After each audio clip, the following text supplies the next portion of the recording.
Well, we're day 2 for us, so we got started Sunday. It's been a blur since the championship game, that's for sure. Just because literally went right out on the road and had a crazy week last week. Our guys had a chance to be off last week, finish classes. It's been a while since we've had a schedule like this because finals have been pushed back a week, recruiting went back a week, and so this is like old school week, bowl prep, where we meet, practice, and then we go recruit, and then we come back, meet, practice, go recruit, come back. So we haven't done that in a while. Normally when we've had this week, it's been dead period. And so it's really just been almost like camp. So our guys are in finals, so we're having to meet and practice around finals and be very strategic with our time. Plus obviously we got to recruit, but it's been good. Yesterday, we started Sunday, and then yesterday was really just a whole staff day. We really didn't recruit, just full staff day, kind of get our arms around everything. Had a player meeting, and then they kind of got going into their finals. And then today and tomorrow is a combination of meet, finals, practice, recruit, you name it. And then Thursday is a kind of a heavy final day, be all recruiting. And then we'll be done and pretty much all ball Friday, Saturday, you know, with maybe some guys going out Friday night to see some basketball games and stuff. So busy week, busy time to get to the dead period. And we'll break out of Clemson next week. Got a bunch of guys that are already graduates, a bunch of guys that are graduating next week. We got a graduation ceremony on the 21st, graduation on the 22nd. We will arrive in Miami on Christmas Day. That'll be kind of, you know, when we kind of have our first team meeting once we break, and then try to have a normal week. Basically, Christmas Day will be like a Monday for us, and then try to have a normal week of prep down there. But it's been busy, but it's been really fun. I'm excited about you know, the opportunity that we have. You know, I'm proud of our team. You know, 10-2 regular season, a good year. Really good year, and 11-2 and ACC champs, a great year. And you know, we got a chance to be 12-2 and have a special year. So that's really what we're trying to do, is accomplish this last goal. And if we do that, it would be a special year. But a lot of work to do between now and then, on and off the field. So excited about getting back going with some practice shells today, full pads tomorrow. We'll get a lot of the heavy lifting done this week, and then kind of taper it down and really try to get the plan done before we get down to Miami. And then, you know, when you get down there, it's really busy. You try to just polish. So excited about that. And then everybody's here, player-wise. The only one that you know is going to go ahead and go pro is Miles Murphy. I think y'all know that already. Does he put that out? I'm not sure if he's the only one not here, but he's gonna you know, turn pro, and you know, excited for his opportunity. He's going to be a great pro, and certainly appreciate everything he did here, and wish him well. But everybody else is here and ready to roll. Got a few guys in yellow today that, you know, a couple of them just sick, and another one coming off a little minor procedure. Will be back here in a couple of days. So in a good spot there. Guys are excited and ready to roll. And obviously everybody heard the news about Coach Mike Leach, and man, just you know, offer our condolences and our prayers to his family, you know, especially his wife. I only had an opportunity to be around him on a couple of occasions. He was on a couple when he was at Nike school a couple of times, and he was on a couple of the Nike trips with other coaches, and that was really when I had most opportunity to be around him. And, you know, just like you would perceive him, you know, hilarious, great, you know, just a great perspective.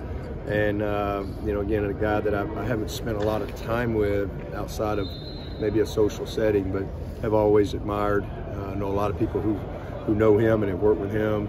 And just a guy I've always respected because he, you know, he's one of the great innovators of the game, and one of those guys that believed in how he did things and really didn't, you know, wasn't really, didn't really worry about what everybody else thought. You know, he was kind of a pioneer in you know, the way he believed things should be done, and didn't really waver from that. But you know, just college football and football in general, and we'll miss him. and I know he had an impact on a lot of people's lives. So really, just want to lift up his family. Coach, I guess with DJ and Wiles out, you're down to the 2 hunters as backups. How will you kind of divide up the reps there? Yeah, glad we got Hunter. You know, glad he came on board. He'll be our 2, and you know, he's been the 3 all year, and he'll just move up to 2, and Hunter will be the 3, and then we'll get Trent Pierman a little bit more work.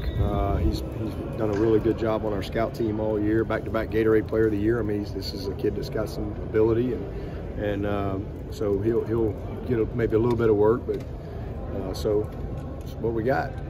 Did DJ's decision surprise you at all? No. The only thing, I mean, you know, it's just it's a product of it's a consequence of the rules the way they are right now, because he really didn't want to leave.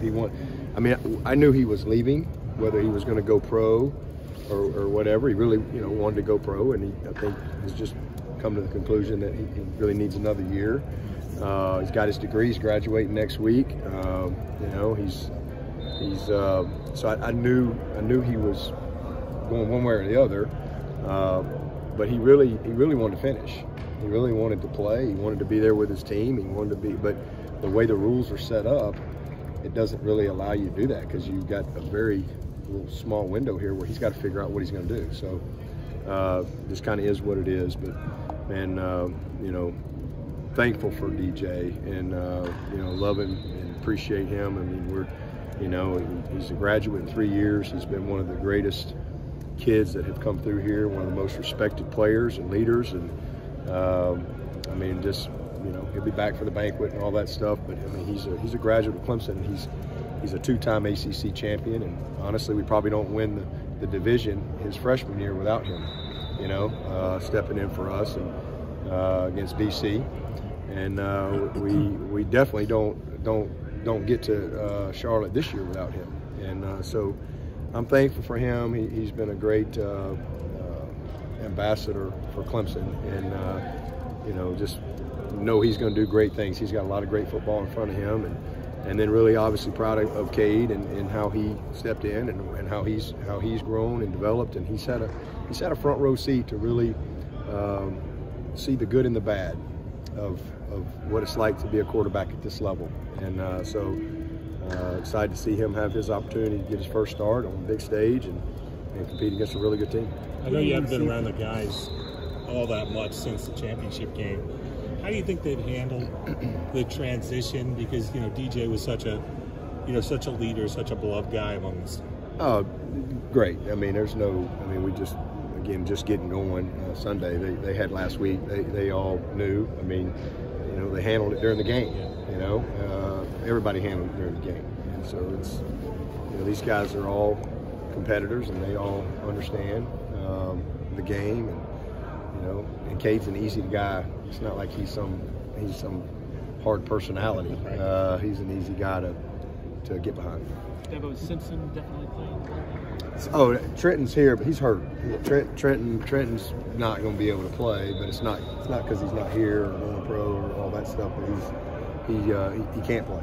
He'd probably be ready in about 3 weeks, but that's probably going to be right about kickoff time or right after. So he you know, he missed the game. He was battling the ankle, and then he re-injured it in the championship game. I assume y'all saw him come out of the game, and I didn't think he was going back in, to be honest with you. But he next thing I know, he's over there tapping me on the shoulder saying, "Coach, I got to go." And they rubbed some dirt on it, taped it up, and he finished. And man, I got a great appreciation for Trenton for that. You know, it'd been real easy for him to kind of stay on that sideline. And fortunately, he's not going to have surgery. We thought he might have to have the tightrope, but they don't think he's going to have surgery. But it's probably about 3 weeks before he's going to be, you know, ready to play. And but he's here with us and all that stuff, and that's another guy that's not going to be available. What do you want to see from Cade over the next season? I know what he's doing. I don't know. Has he put anything out on what he's doing, one way or the other? Trenton? I don't think so. Okay, well I'll let him do that.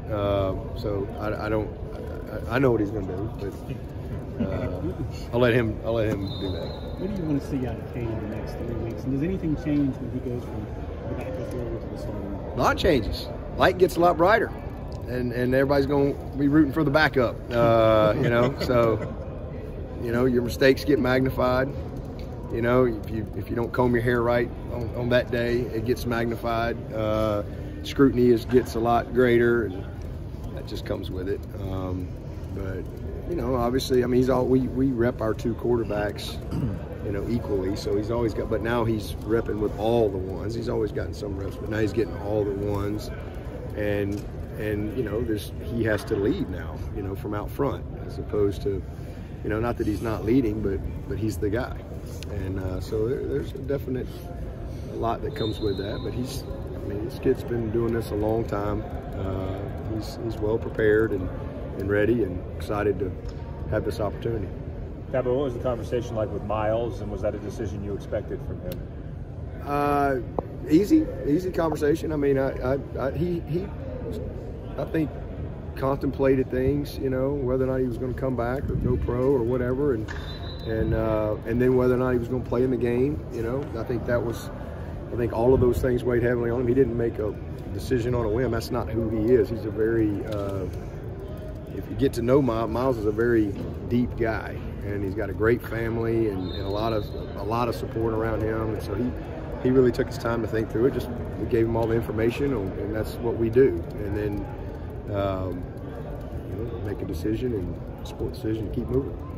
But not surprised. I mean, he's gonna, you know, he's a great player. And I think will be a pretty high draft pick, and I think he's going to test well and work out well and meet well and all those things, and be a great player for a long time. With players all over the country opting out of bowl games that aren't playoff games, you kind of have to convince your guys that these are just not exhibition games, or these bowl games still mean something. At least maybe this generation doesn't appreciate what the Orange Bowl used to mean. Do you have to convince them the Orange Bowl is something special?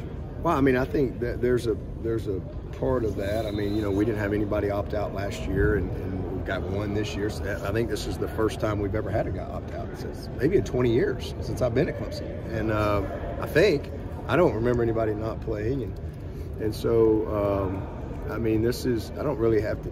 I haven't had to do a lot of convincing. I mean, these guys are all out here, and they all want to play. They're all excited about, you know, going to the bowl game, and honestly, you know, these are the experiences that when it's all said and done, that they're going to remember and cherish. You know, these times, these moments. But the culture's different. You know, things have changed. Society's changed. So it's, I think, more guys not playing for whatever reason. But I know here. I mean, even just since I've been here, I know Gaines Adams played. I remember him playing. I remember just him since I've been the head coach. I mean, these games are important. I mean, 2009, C.J. Spiller. I mean, Music City Bowl. I think he probably went from maybe a teens pick to the 9th pick. You know, coldest game in the history of Clemson football, and he was the MVP. The Bills are probably up there going, okay, I like him a little bit more now, right? And it was a 10, you know, Naquan, the Bronco Nagurski winner up there. We were a 6-win team. You know, he finished with his guys. And I don't remember who we had in 11. Do we have anybody in 11? 12 was Nuke Hopkins. Do y'all think Nuke Hopkins is a first rounder without that dominant performance he had against LSU? Probably not.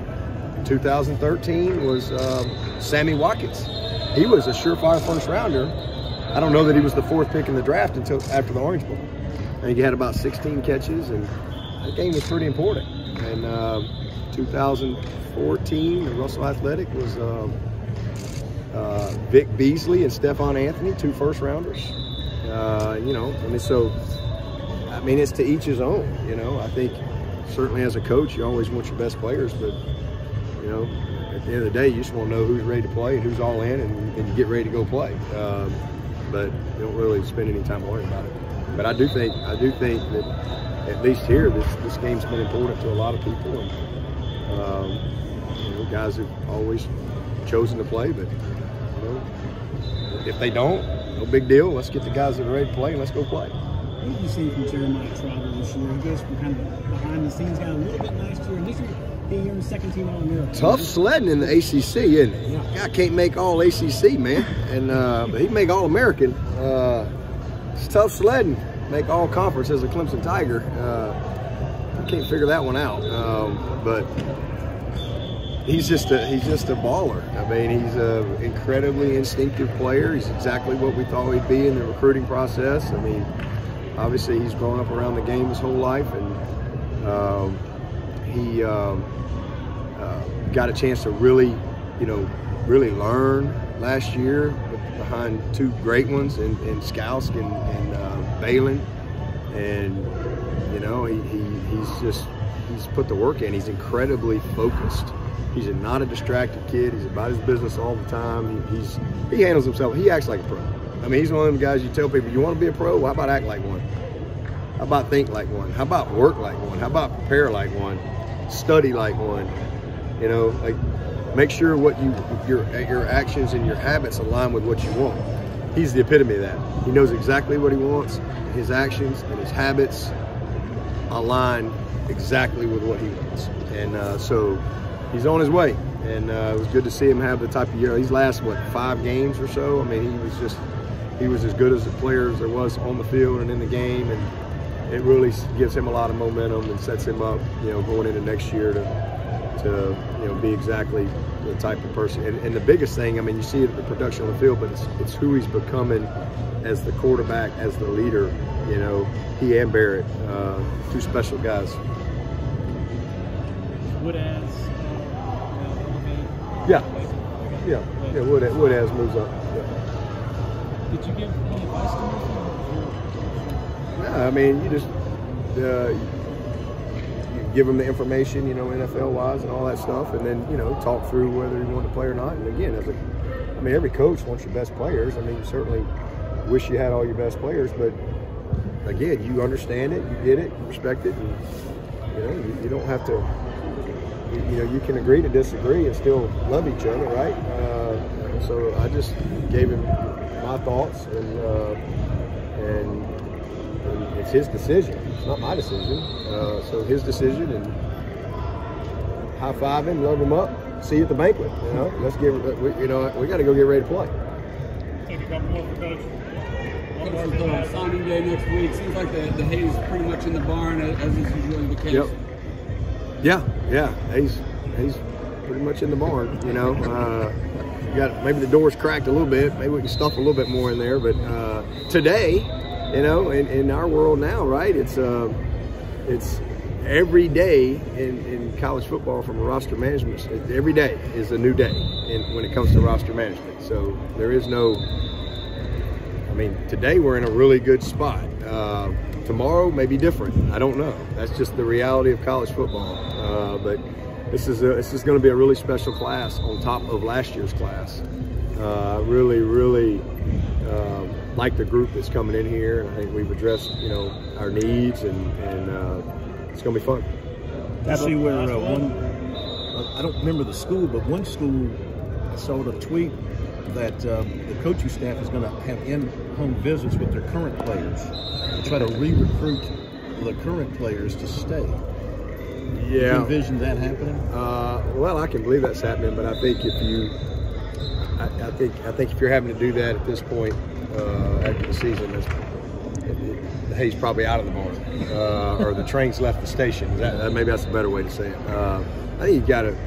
That just goes to your daily approach and how you do things day in and day out. I think if you got to all of a sudden recruit them at the end of the year, it's probably a little too late. Probably should have done that along the way. I mean, that's just, I think, but am I surprised? No. I mean, we've got a lot of places that are new and just getting going as coaching staffs and things like that. And there's a lot going on out there in college football. It's crazy. It's crazy. It is crazy. And a lot of young people aren't going to have a place to go, which is the sad part, but that's the way it is. And just keep going. I'm just worried about Clemson. And, we're in a good situation here. All right. Thank you, Coach. Okay.